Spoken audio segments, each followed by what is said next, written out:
Yes, hello. My name is Niemand. I'm from the University of Kassel. It's in Germany.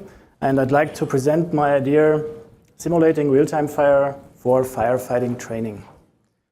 So let me give you one sentence about the motivation. Why do we need a real-time fire simulation? It's because in Germany, firefighters are looking for a better education and technical training opportunities. You have to know that in Germany, we have volunteer firefighters. We have over 1 million volunteer firefighters, and they have to go to school in certain intervals. So the schools are interested in reducing attendance time at the school and reducing bottlenecks for educational resources, for example, turntable, ladders, or fire container and firehouses.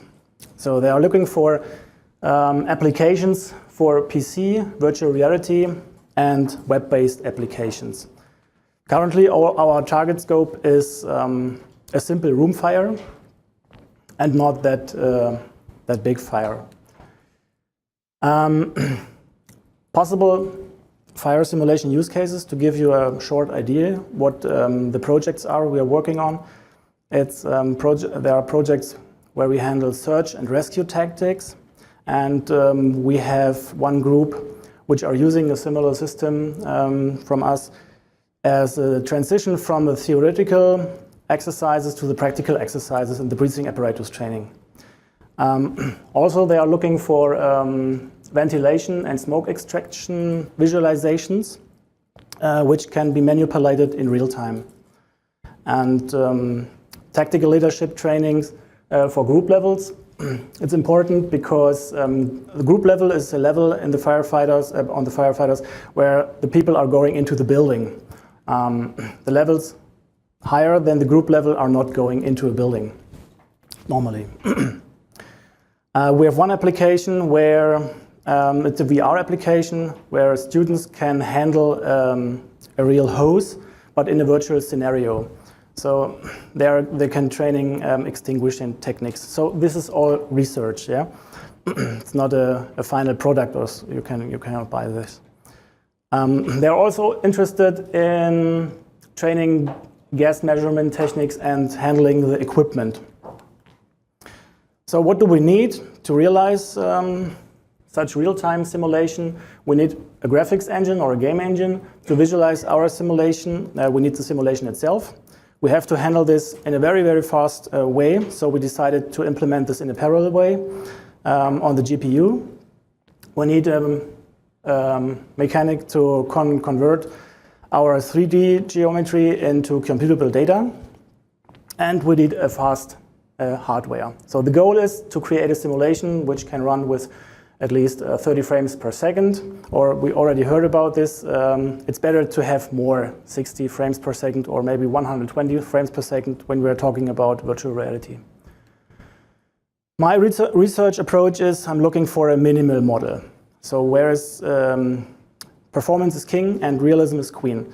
So it's obviously that every computer data costs me performance, and I have to sacrifice my realism because performance is a hard requirement. I go there step by step. When I have to find the real-time solution for one step, I will go to the next step and add functionality.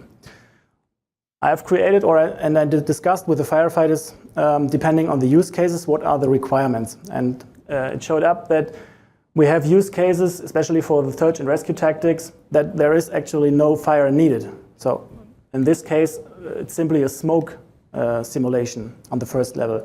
So we need visualization of smoke spreading behavior, and smoke layer behavior. That's realized with fluid dynamic system. We need a voxelization process, which converts the 3D geometry to our computing data. And we need the thermal imaging, because they have the thermal camera with them when they go into the building. So the second step, this is quite easy, because on the tactical side, we do not need the spreading fire. We can only show non-spreading fire, because the applications are based on a moderator-operator principle. That means the moderator is moderating to a group of students and the operator is operating on the PC, the simulation. So the operator is triggering the process, and it's not the simulation triggering the process, it's triggered by one person sitting in front of the PC. But in level 3, we need a real spreading fire. My goal is to visualize and realize the fire phenomena like flashover, rollover, dancing angels, something like this. And we are trying to visualize decomposing objects as well. Currently, we are working on a very basic pyrolysis and combustion model with only one fuel type. We support heat transfer and conduction, and the goal is also to include the extinguishing process. The goal is to integrate this into the application where firefighters are going into the virtual building with a real hose.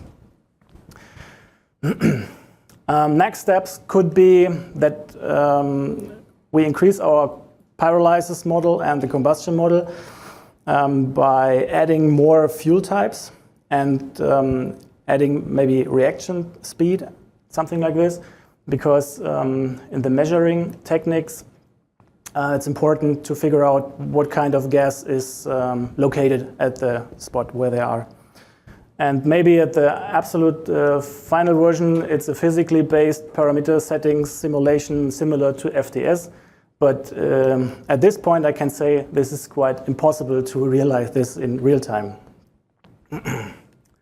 Okay, what I'm doing at the initialization process, on this side you can see a scenario, it's a room, and I placed a simulation volume inside.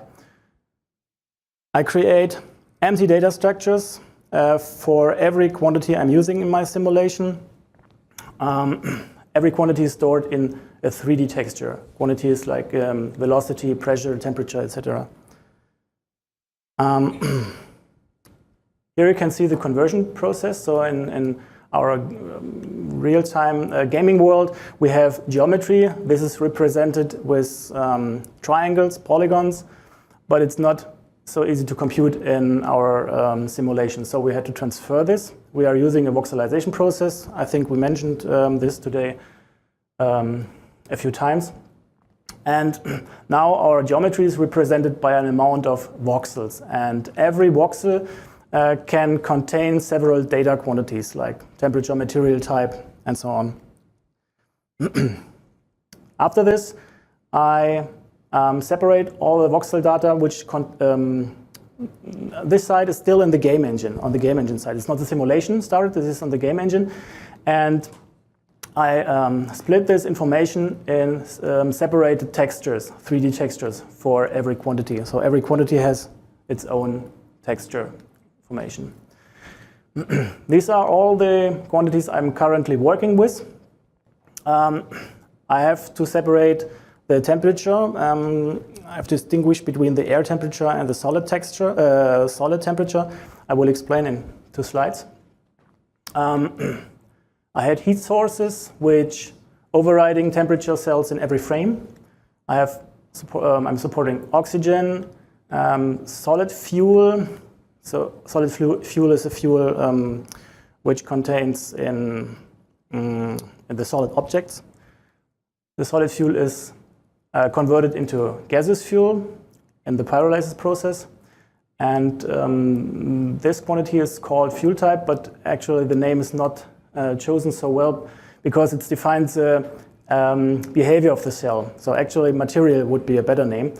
It defines if this is an air field or is it a solid field, behaves like wood or metal, or maybe ignores conduction, ignores pyrolysis, something like this. Informations are stored in this quantity.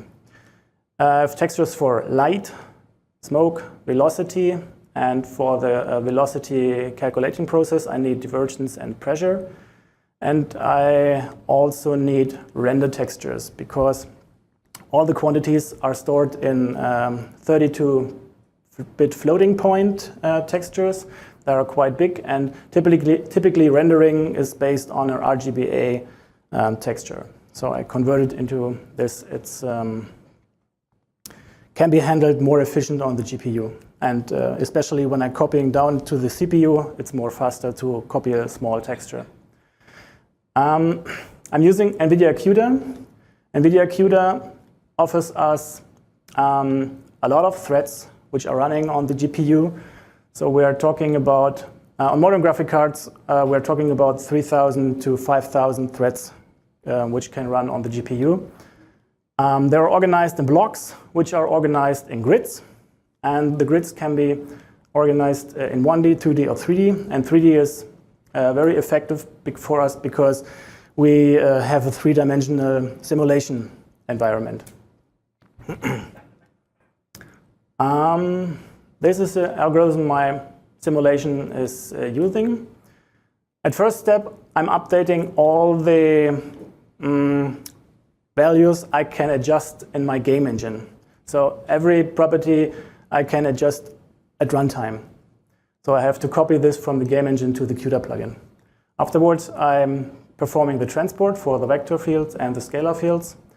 I'm performing conduction, heat transfer, and radiation. Radiation currently is not supported in real time. Currently, I have problems with the dynamic suit behavior.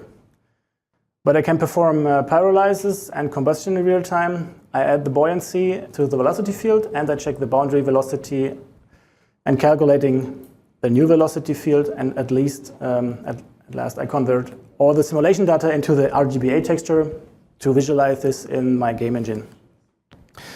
The transport, I give you a short example how the parallel mechanism is working. Actually, in my paper, you can read about every algorithm, but I only explain it on the transport. So you have a texture with a lot of cells, and every cell is handled by one thread.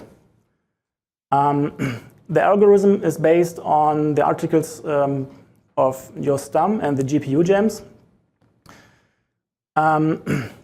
It's using backtracing.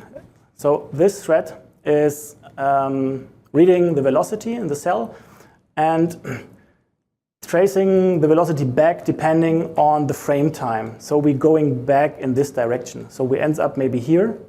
And at this point, we are doing texture sampling. So we read out all the texture fields around and building an average value and write it in the parallel texture B. So every quantity which is transported needs two textures because we have to avoid race conditions. This is a very important thing in parallel programming that you can read from other cells. We have a thread, but you can read, there's no problem, but when you are writing to other cells, then other threads maybe also like to write to the cell, and then you have race conditions. And then the parallel approach is maybe not that efficient as it could be. Okay, and the problem with texture sampling brings me one problem.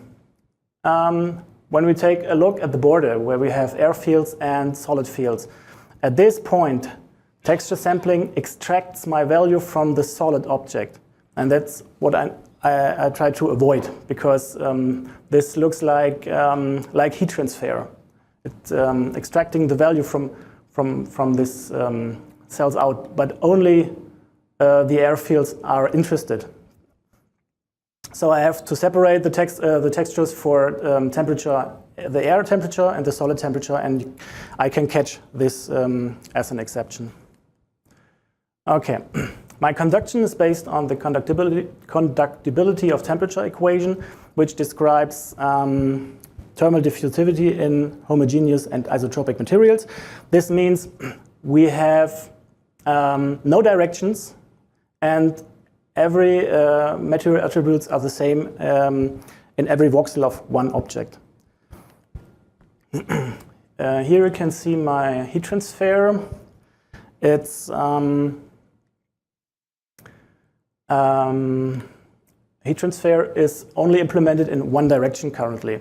It's implemented from solid objects to gaseous cells, because in the other direction I currently have a bug in my simulation. Heat transfer is one process to heat up the gaseous cells, and this causes buoyancy. Combustion is the other one. Here you can see two approaches for my buoyancy. At the left side you can see a laminar buoyancy, which is based on the red cell temperature itself, and the turbulent buoyancy, which is based on temperature of the neighbor cells. But I can interpolate between both kind of buoyancies. So pyrolysis converts solid fuel into gaseous fuel, depends on the cell temperature.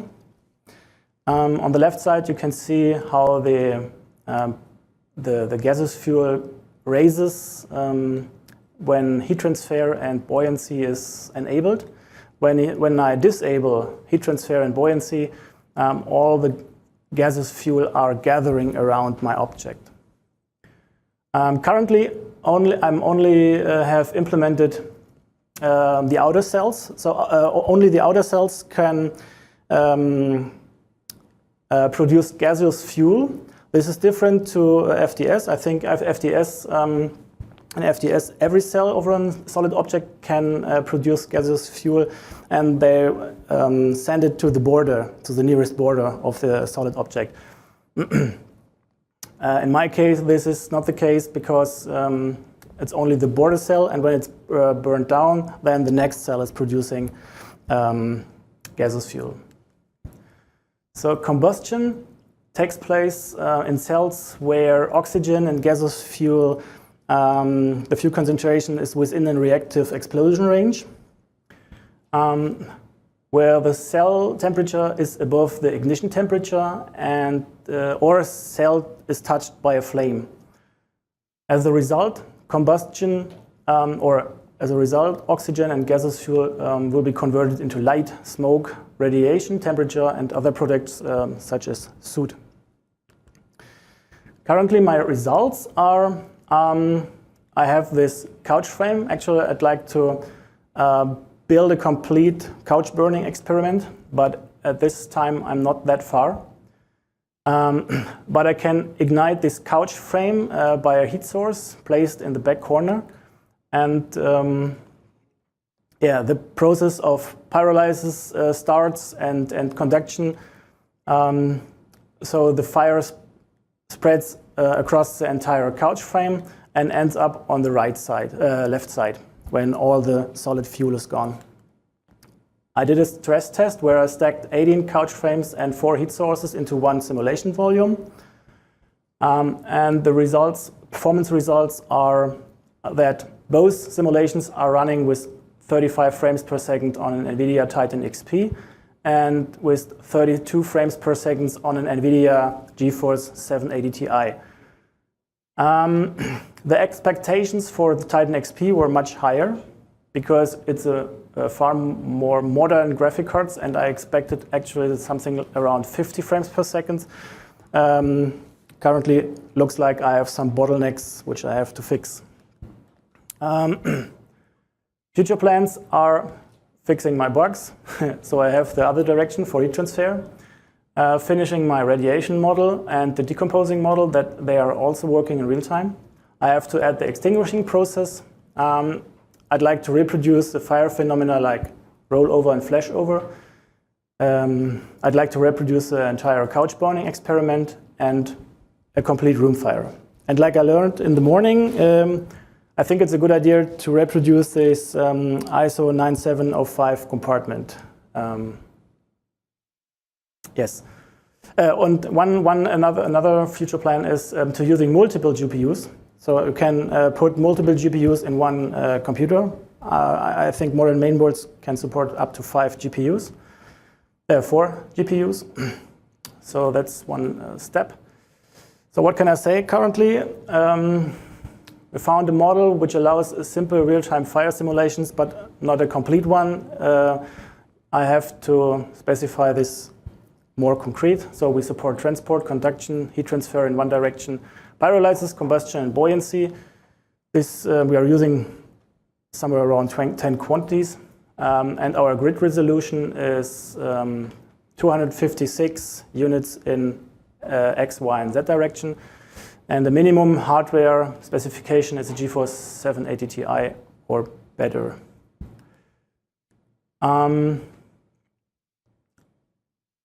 We see I'm quite close to the border what real-time means. So I know every optimization or every new computation costs me performance, but at this point I did not spend much time on optimization. So I have to find bottlenecks, and I think I have a little buffer. And also I can reduce the simulation resolution.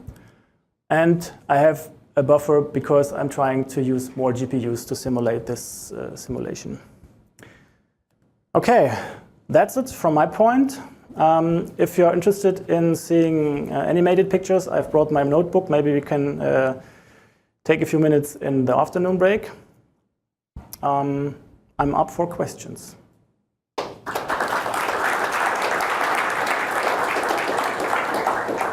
Thank you. Any questions for Christian?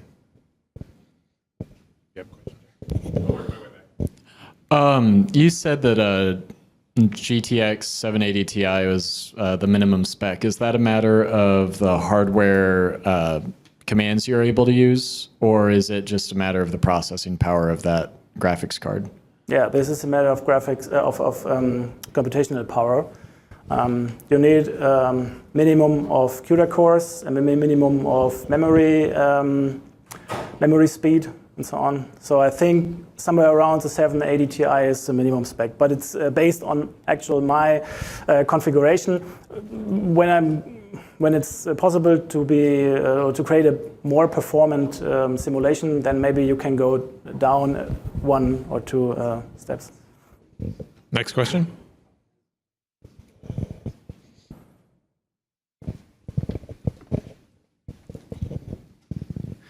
So you talked about a real-time extinguishing process. How does the firefighter input their extinguishing efforts into the model? Via a real hose. So a real hose, yes, it's a real hose equipped with sensors. So it's research.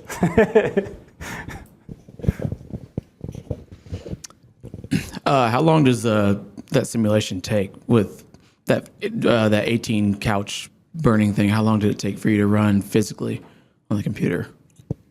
How long? Like I said, the simulation is real time. Oh, so it's like it was instant, or I mean, like I guess when you try to run the scenario and to get your output, how long total time and computer runtime did it take? I think the initialization process takes a little time to convert the geometry into the simulation data. But at this point, the simulation runs at real time. Yeah? Wow. Okay. 30 frames per second, but you cannot revert it. I'm not writing down the results of every frame or a simulation step into a persistent file, like FDS is doing. So this is running in real time, 30 frames per second, and it runs till you stop the simulation. All right, thank you. Other questions? Nope. Well, I think that was our last speaker before the break. Thank you again very much, Christian.